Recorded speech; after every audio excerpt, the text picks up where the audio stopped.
कामुकता बहुत जबरदस्त ऊर्जा है, इसे अंदर रखें, खुद को पकाएं। उस ऊर्जा को मारने की कोशिश मत करें, उसे सही दिशा में लगा दें। आपको अगले आयाम में फट पड़ना होगा।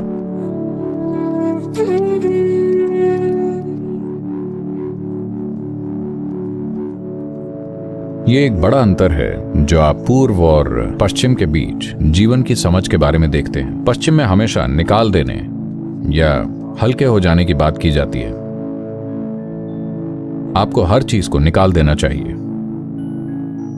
आपकी मनोवैज्ञानिक स्थितियों को आपको किसी पर या किसी चीज में निकाल देना चाहिए। लेकिन जीवन का पूर्वी तरीका हमेशा कहता है निकालो मत। चाहे वो आपका गुस्सा हो या आपकी घृणा हो या आपकी कामुकता या जो भी हो, उसे अंदर रखिए, खुद को पकाइए। अगर आप उसे निकलने नहीं देते तो वो बहुत बढ़ जाएगा। ये योग है। उसे कहीं भी निकलने मत दीजिए। सारे छेद बंद कर दीजिए। अगर आप सारे छेद बंद कर देते हैं तो वो सिर्फ बढ़ेगा। तो ये तंत्र का तरीका है। यहीं पर ये विचारधाराएं दूसरे तरीकों से बिल्कुल विपरीत हैं।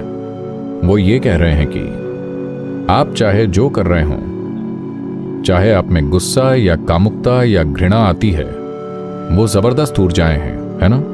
गुस्सा जबरदस्त ऊर्जा है ना? घृणा जबरदस्त ऊर्जा है, कामुकता जबरदस्त ऊर्जा है।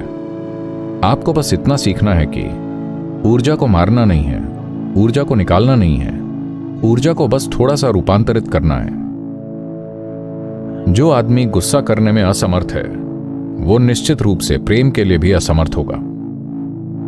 वो निश्चित रूप से कोई विशाल करुणा रखने में असमर्थ होगा।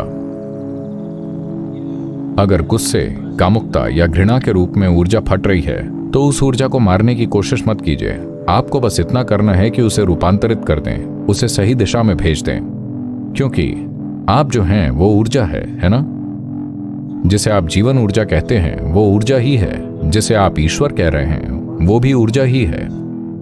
आपको इतना ही करना है कि बस उसके लिए सही किस्म का रास्ता ढूंढना है।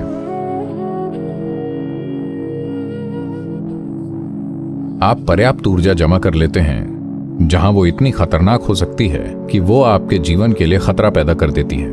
आपके अंदर वो इतनी शक्तिशाली हो जाती है कि वो आपके जीवन के लिए ही खतरा बन जाती है। जब तक ऊर्जा उतनी शक्तिशाली ना हो वो कहीं नहीं पहुंचेगी, वो आपको दूर तक नहीं ले जाएगी। मैं इस बारे में बात इसलिए कर रहा हूं क्योंकि आप में से कई लोग ऐसे दौर से गुजर चुके हैं और जब ये बहुत बढ़ जाती है तो आप निकालने की कोशिश में रहते हैं। आपके अंदर कई बार ऐसी स्थितियां आई हैं कि उसे आप और ज्यादा सहन नहीं कर सकते। तब आप जाकर निकाल देने की सोचते हैं। आप कोई किताब पढ़ना चाहते हैं, आप टेलीविजन चलाना चाहते हैं या आप खुद का ध्यान बटाना चाहते हैं। आप उसे किसी कारण से कुछ दिन के लिए अभ्यास को रोक देना चाहते हैं।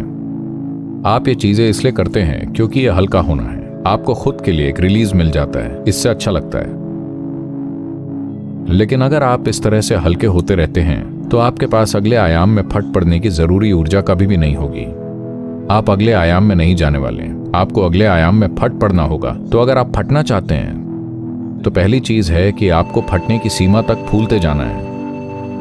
जब आप पर्याप्त फूल जाते हैं तो आपको चुभोकर फोड़ देंगे।